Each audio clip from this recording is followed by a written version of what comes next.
Today we're here at a press conference in front of City Hall of New York, making the demand that on October 22nd, the National Day of Protest to Stop Police Brutality, Repression, and the Criminalization of a Generation, that we have the right to march into Times Square to put to the world the message that police brutality must stop. That October 22nd is part of the month of resistance to mass incarceration, police terror, repression, and criminalization of a generation. It is unacceptable for the NYPD to tell us that we cannot march into Times Square on October 22nd, the 19th annual National Day of Protest to stop police brutality, repression, and the criminalization of a generation. Let's just look at the reality. The NYPD murders people. This is not conjecture on anyone's part. We all saw what happened to Eric Garner. I can't call that anything other than murder. We know what happened to Ramarley Graham. We know what happened to Malcolm Ferguson. We know what happened to Sean Bell, Amadou Diallo, and many more names than I could remember and recount here. So this is proven fact. The NYPD inflicts chokeholds, a banned procedure on the part of their own rules and regulations. But we have seen them inflict that again on video. The NYPD arrests people for nothing more than videotaping them as they carry out their crimes. It is entirely unacceptable for them to wantonly visit brutality and even murder on so many people, and then to turn around and tell us whether, when, where, and how we can protest that brutality. The point to today's press conference is to deliver a message to Bill de Blasio, the mayor of New York. I'm going to read that message.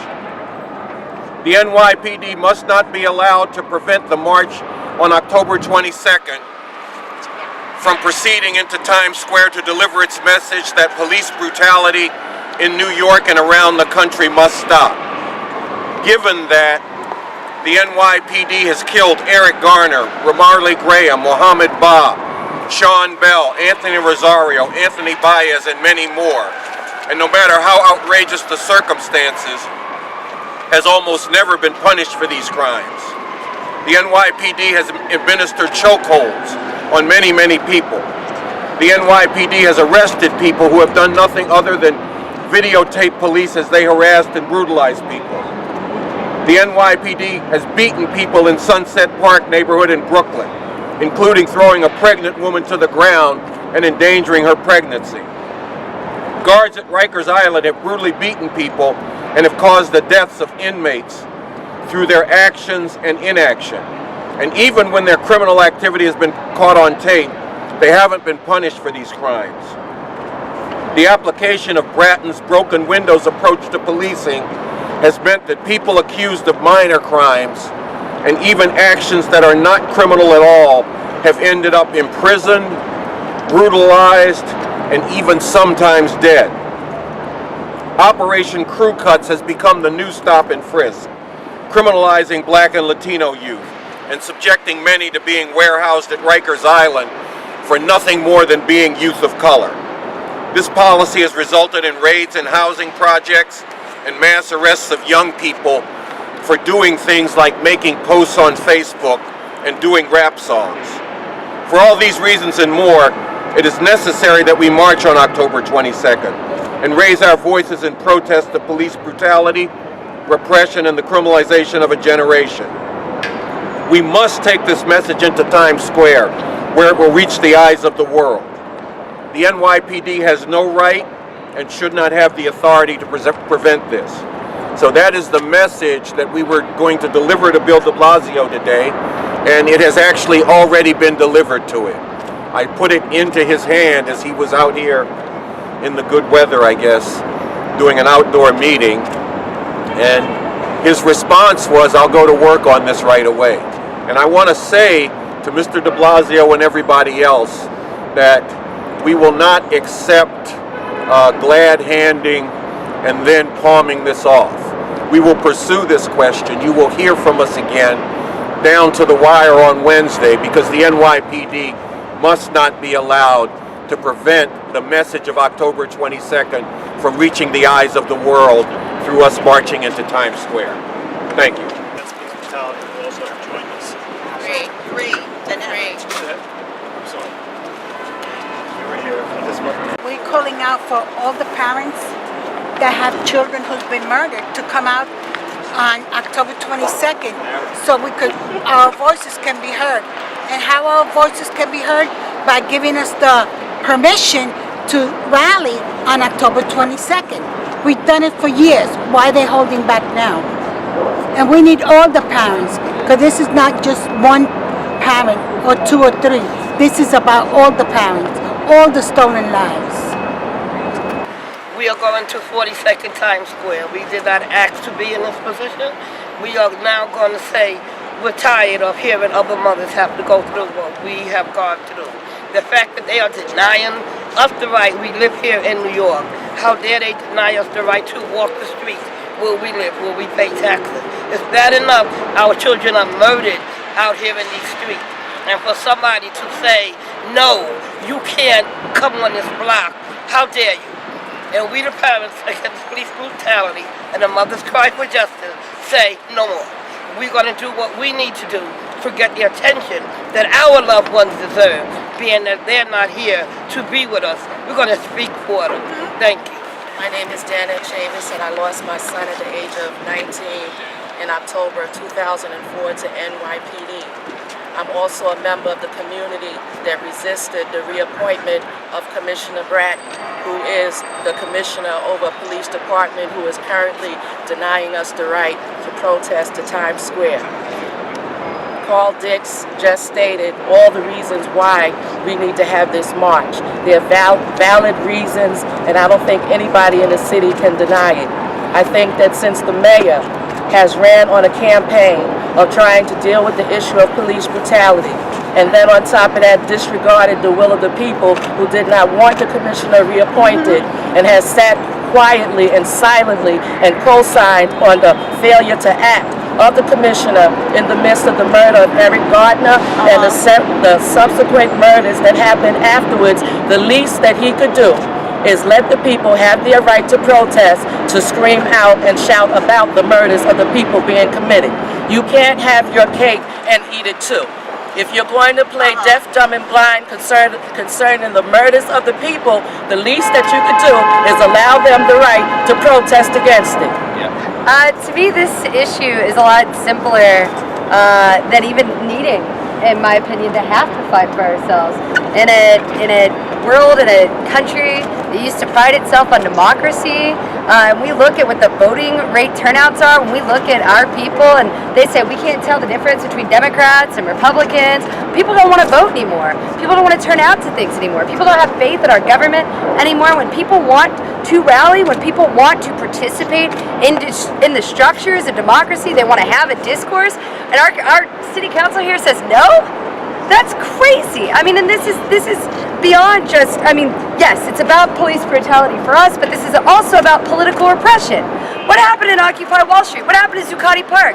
That place was supposed to be open 24 hours a day, open to the public. That's supposed to be given to us by corporations, taking up all of our space down there in Occupy Wall Street. Then we got Times Square up here. The moment you try to take the fights directly to the people who have the money, who are funding genocide, that are funding classism, that are funding racism, that is funding sexism, that is funding homophobia, they get real tight-lipped.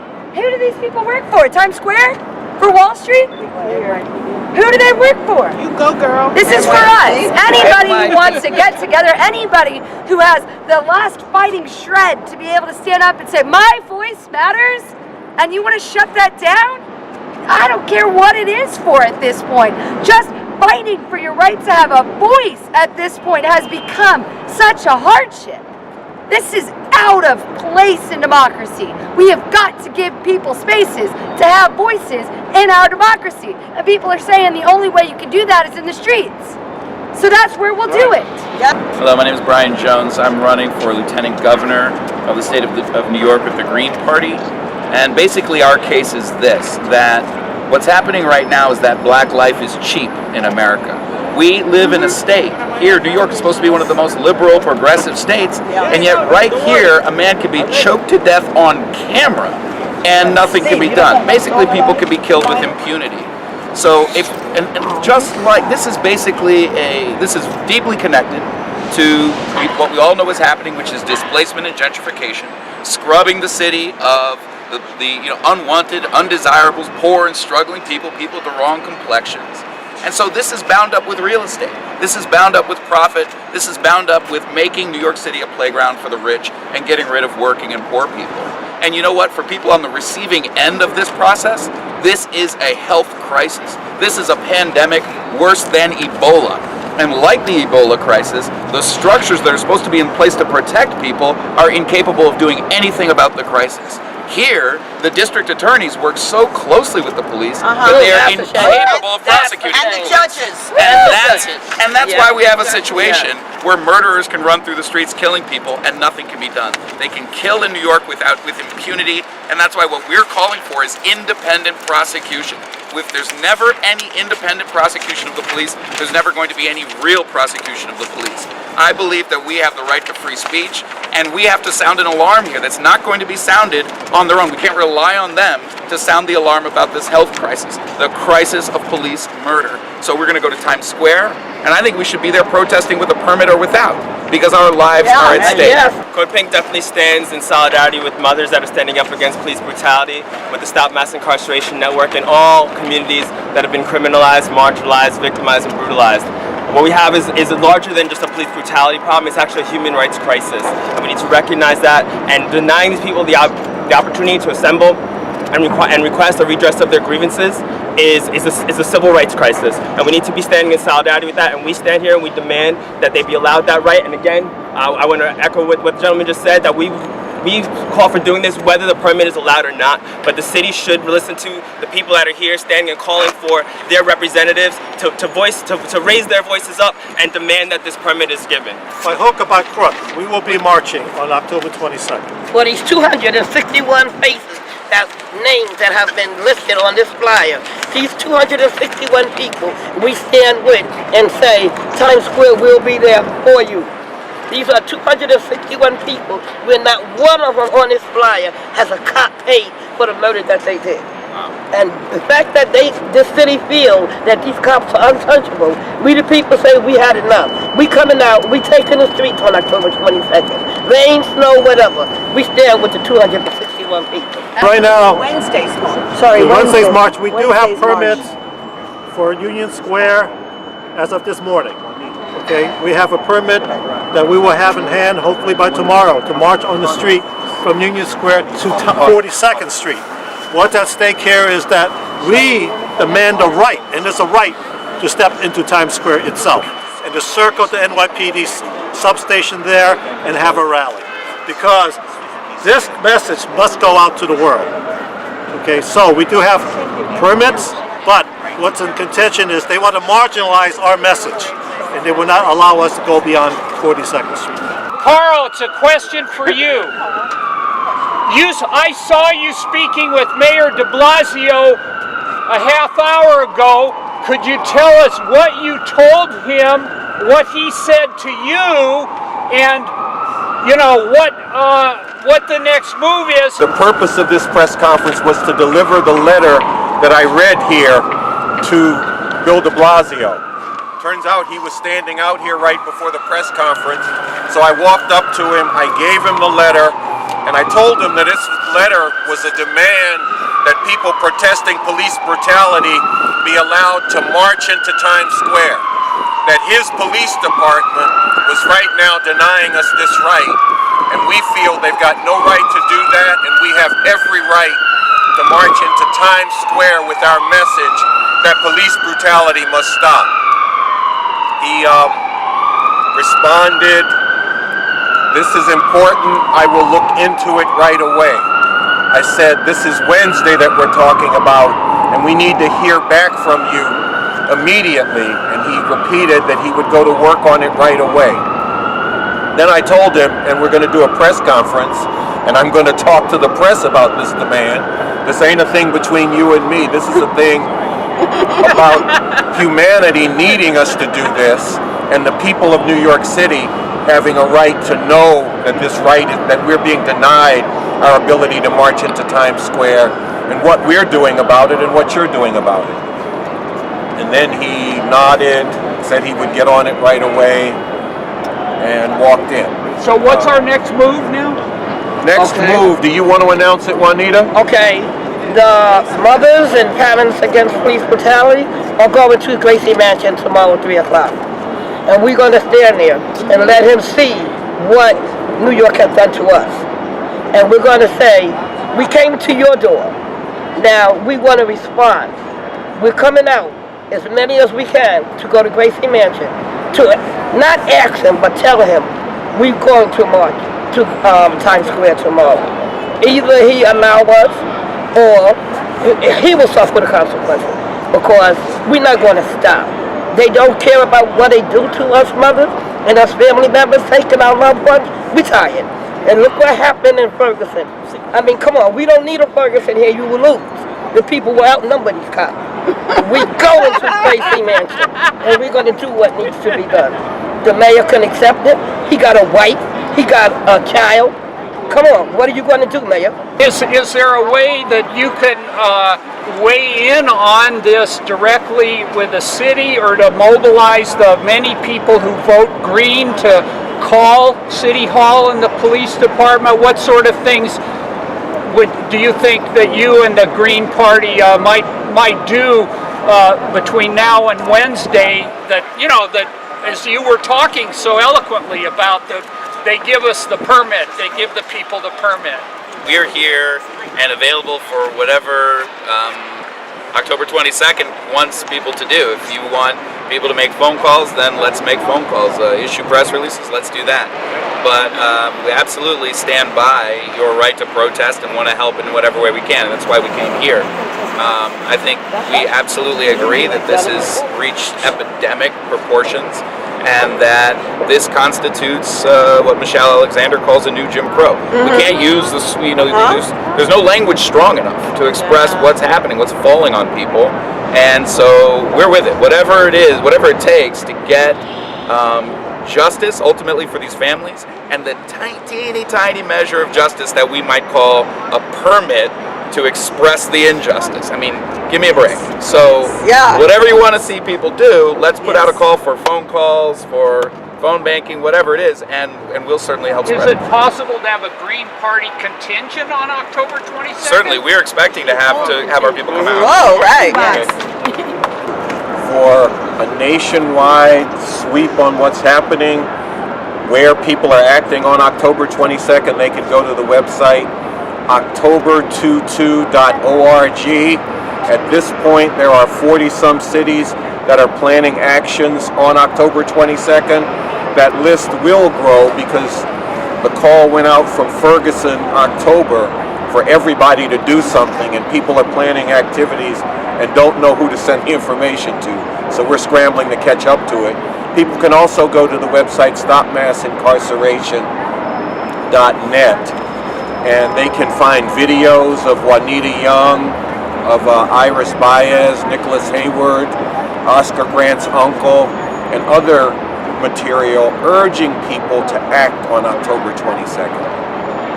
Also, as far as national action, there's currently in progress a nationwide demand for police brutality and murder that's focused at the United States Department of Justice. It's demanding that police officers, not just police officers, be held accountable for the murders that they've committed, but also the superiors and officers above them, because police do not commit crime totally on their own. They are aided and abetted by their superiors, and they are also aided and abetted by the prosecutors who refuse to prosecute.